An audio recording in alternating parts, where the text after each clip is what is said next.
Education and Outreach at Bring Recycling. We are in the Bring workshop where we do a lot of fixing and building for our needs here at the Bring Planet Improvement Center. I'm here with Kevin. Kevin is one of Bring's most skilled handymans that we have. We're so lucky to have him. And today, Kevin is going to show us how to repair some of our most common hand tools. And this might be useful for you because, as we all know, one of the most common things that can happen to our hand tools is that these handles just come off. And that can happen for a number of reasons, right, Kevin? Absolutely, Emily. If these are left out in the weather, it degrades the lumber. And if a tool is improperly used, they can break quite easily. Right, so if you're applying too much pressure in a weird way, it might just snap right off. That's right. It happens all the time. So today we're going to be repairing a couple of different hand tools, including a garden rake.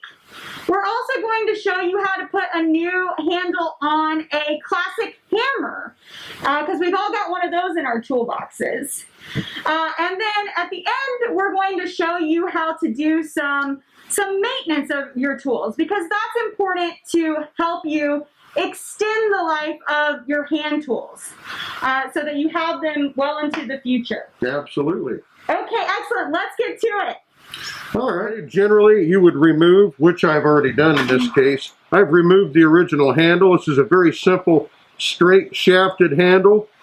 It's got a nut, a bolt, and a clasp, and that's it.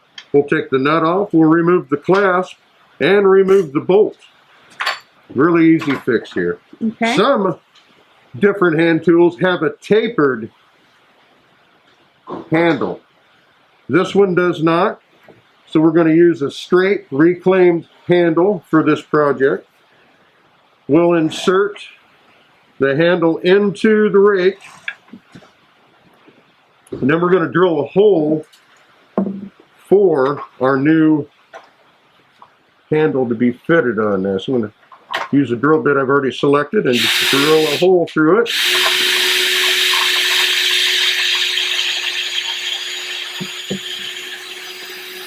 Just like that. Now I'm going to stick the bolt through it. Flip it over. Then I'm going to get the splinters out of there. Stick the clasp back on and put the nut back on it. Wow. Okay, so and with something with a straight shaft like that, that's real easy to do like that. That's ready to use. That'll last a couple more seasons easily, even with a reused handle. Excellent. And like we were explaining before, a lot of different implements have a tapered handle, which you can do either with a hand plane, a sanding block, or an automatic sander. Really easy stuff to do. Some of them are fitted with epoxy as well. It depends on what kind of implement you have to repair. You just have to make like to repair it again. Awesome. Now we're going to do a similar fix on a hammer, but this is going to require a couple different techniques and tools. So it's putting the handle on, but it's a little bit different. That's right. There are a lot of different varieties of hammers. The newer ones you can easily replace with a set from the hardware store, which the handle is already shaped and slotted, and it comes with a shim package that's easily installed. The instructions are with it. Really simple to do. And then we also have a really old antique hammer head here, which I've taken a wooden blank and used our wood lathe here in-house and made a handle to replace this antique one, which you can't buy. It also requires some antifreeze so that it'll swell up. Then we'll put the shim in it. Awesome. So there's a couple different types of hammers. Make sure you know which one you're working with. And let's get started. Sounds good, Emily. Great. Let's start by removing our shim package here with a box knife. There you are. Thank you. We'll take our little parts out. It's got some a wooden shim and a couple of metal shims. Let's lay our parts out here.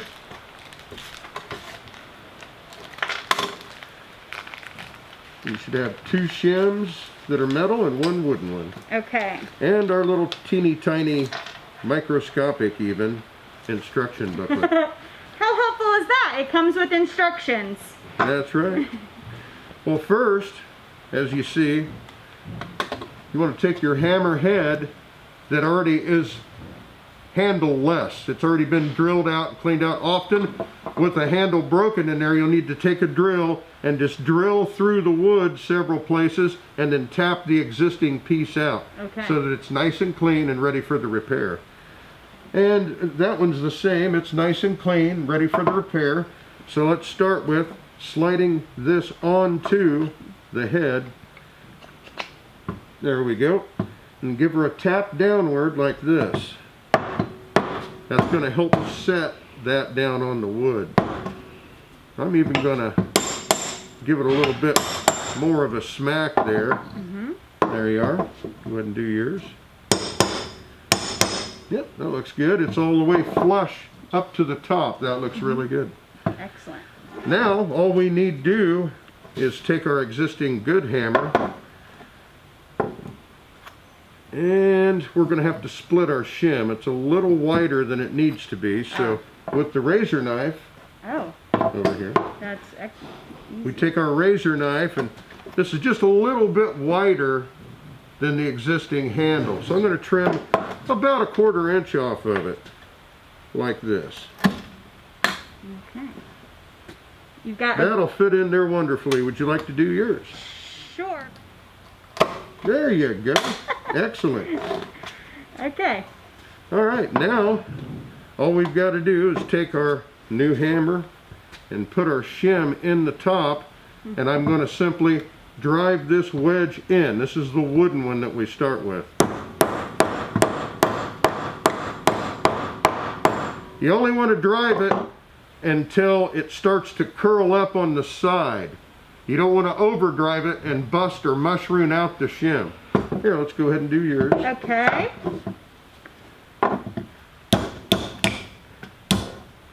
That went in further. Yeah. Is that good, or should I keep going? That looks okay. I'd go ahead and go just a little deeper with it. Okay. I don't feel any wiggle to it, so that's good. Awesome. All right, now we're going to take a hand saw and trim the excess shim off.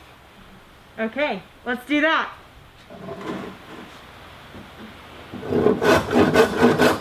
I'll do the work. Let's all do the work.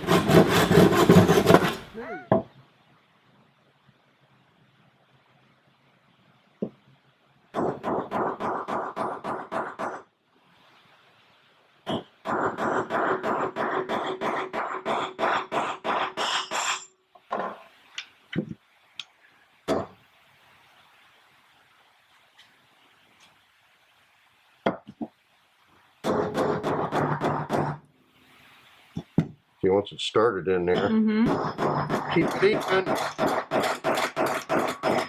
Drive her on home. Well, I'm glad my grandpa showed me all this when I was a kid, huh? Oh, absolutely.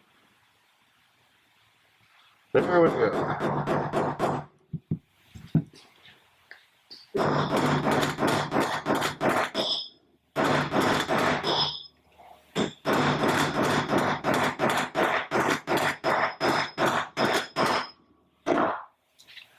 That's a good repair. Okay, so that was sort of the classic hammer fix, and now we've got, we're moving on to our antique hammer here, and I guess that's what the antifreeze is for. Absolutely. Okay. Don't drink it. Okay. Right on. What I did, Emily, is I bought this at Bring. It's an antique cobbler hammer, and it's got no handle. And as you can see, the hole at the bottom is smaller than the hole at the top. Ah. So I had to use a piece of maple as a blank. I put it on our wood lathe here earlier and milled it down to this size, which just fits inside the small hole, and you got to press it in there real good and tight all the way down to the shoulder. You can see there's a gap around it. That's what the antifreeze is for. So what we're going to do is put this hammer in the antifreeze for a couple of days. Okay. I'll open the container. Maybe. Without spilling it. And we'd want to stick this in here for at least a couple of days. Just like that. 48 hours. The wood will absorb the antifreeze. The glycol will not allow it to dry out and become loose again.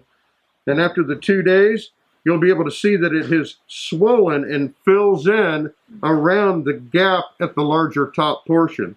At which point, I will take a saw and cut a slot and then insert a shim into it, repair affected. Just that easy. Awesome. So if folks don't have a wood lathe at home, can they buy a handle somewhere, or? You could modify an existing handle, or if you have some basic plain tools around the house, you can cut a blank approximately that size. All you need is a vise, a wood rasp file, or a planer, and you can shave this down and shape it to the size that you need. It takes a little longer without automated equipment, but this can be done by hand also to retrofit, because you can't just go to the hardware store and buy a handle that'll fit an antique head like that. Okay, awesome. So it's important that you maintain your tools so that they work better and they last longer. And one of the most easiest ways to maintain your tools is to sharpen them from time to time. Absolutely. Right? A good Okay. sharp tool produces the best cut, and it's safer to use. Excellent. So Kevin's going to show us how to do some basic sharpening here. Right on. What we have here are two really nice chisels that I purchased from Bring Recycling in the past. Both of them have a really good edge. They are not chipped, they are not misground, and they are in relatively good condition. There's a little bit of oxidation, a little bit of rust, and they have been used, so they do need honed. We're going to hone them starting with a file, and what I'm going to do is make sure there's no knurl. They call it like a knurl. There's a little lip on the backside sometimes. You just want to flatten your file to it and give it a shot, and just a couple of whisks. You can feel there's no burr or knurl on there. Go ahead and try yours, Emily. Okay. And I saw you were kind of holding it like... Yeah, and you want to lay it flat, Okay. and just go across it and feel to see that there's no burr on the backside. Yeah. No, not at an angle. Lay it flat. There you go. That's good. Yeah, see. That's fine. There's no, oh, there's just a little bit right there on that corner. If you want to file that corner down just a hair. Oh, yeah. Yeah, I got it. Perfect. There you go. Next step. That's easy. It is. Next step is our whetstone. This is a 2 different grit sharpening stone. We're going to start with the coarse side, and I'm just going to use plain old tap water. I'm going to pour it in this pan so we don't have it all over the place. The water helps keep the stone from getting loaded up with material as you hone or sharpen it, and it increases the life of a sharpening stone. If you don't have a sharpening stone at home, you can use a very fine piece of like wet sandpaper. This is like for automotive or fine woodworking. It's 400 grit.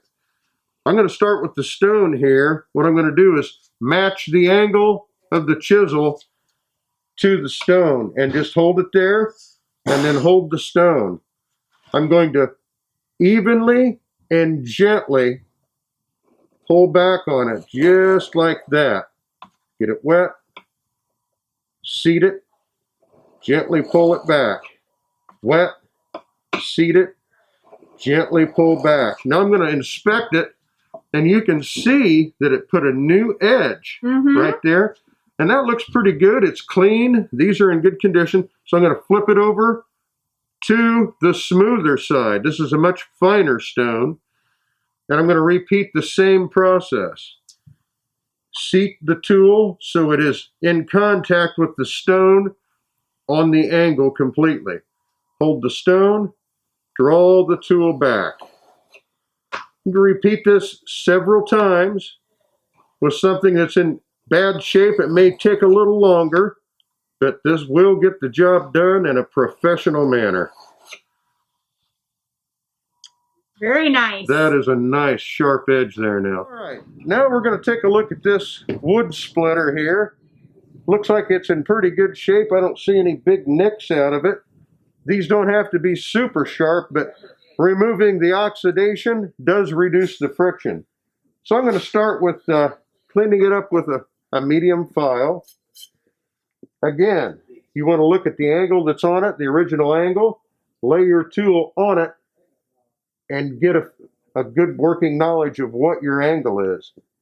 A hand on the file in the front, one in the rear with the finger or thumb on it, and then gently go like that. Doing the entire radius in one fell swoop, if possible, till you get a nice clean edge on it. This one's in pretty good shape. That looks pretty darn good. If you don't have a really good file at home, you can also use a piece of sandpaper and a sanding block, or a piece of sandpaper and a block of wood will suffice. This leaves a little rougher striation on it, but that's okay. All right, well, Kevin, thank you so much. I know I certainly learned a lot. And so for all of the tools that you use today, our viewers can find these items at Bring. Is that right?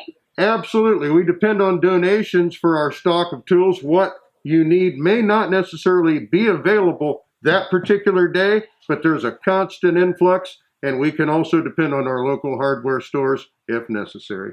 All right, excellent. So if you are needing some of these tools for your repairs, come check out Bring first, and then check out the local hardware store, or you could ask your neighbor to borrow them. Thanks. Right on.